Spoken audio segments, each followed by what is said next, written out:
It's a lot of trust back then, yeah. Those were simpler times, I think. I just feel like we may be going back to that, by the way. But in a way, good, because when I read things like the foundations of capitalism are shattering, I'm like, maybe we need that. Maybe we need some time where we're walking around with a donkey with pots clanging on the sides. You think that would just bring us back to reality? Yeah, because everything is amazing right now, and nobody's happy. Like, in my lifetime, the changes in the world have been incredible. When I was a kid, we had a rotary phone.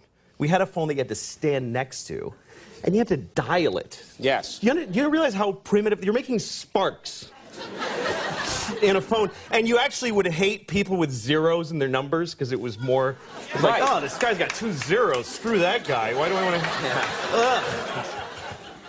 And then if they called and you weren't home, the phone would just ring lonely by itself. And then if you wanted money, you had to go in the bank for when it was open for like 3 hours. You had to stay in line, write yourself a check like an idiot.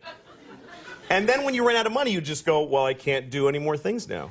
Right. I can't do any more things. That's it, yeah. That was it. And even if you had a credit card, the guy would go, ugh, and he'd bring out this whole shunk, and he'd write, you'd have to call the president to see if you have any money. And it's all true, kids. You had to call the president, yeah.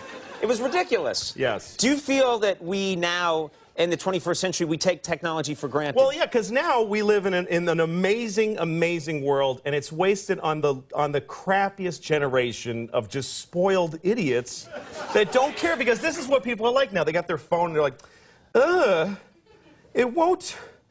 Give it a second. It's going to space.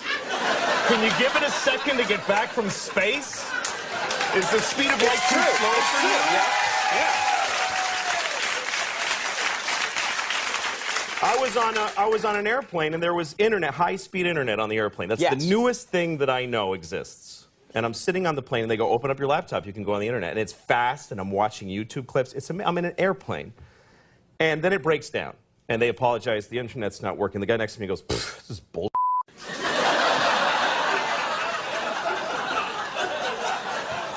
Like, how quickly the world owes him something he knew existed only 10 seconds ago. Right. And on planes,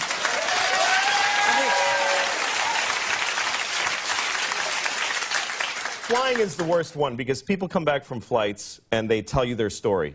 And it's like a horror story. They act like their flight was like a cattle car in the 40s in Germany. That's how bad they make it sound. Right. They're like, it was the worst day of my life.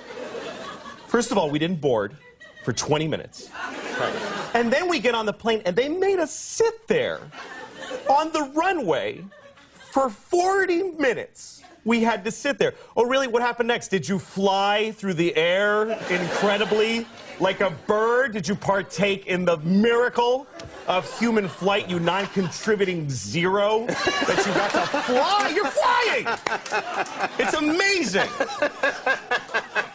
Everybody on every plane should just constantly be going, oh my God! Wow! Yes! You're flying. You're sitting in a chair in the sky. Yes. Yeah, that's right. Now, Louis... But it doesn't go back a lot. and it's not really... You know, here's the thing. People, like, they say there's delays on flights. Yeah. Delays, really?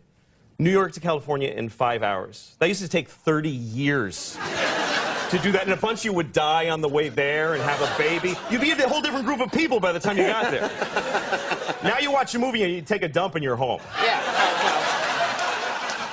Nicer way to say it than that, but yeah. No.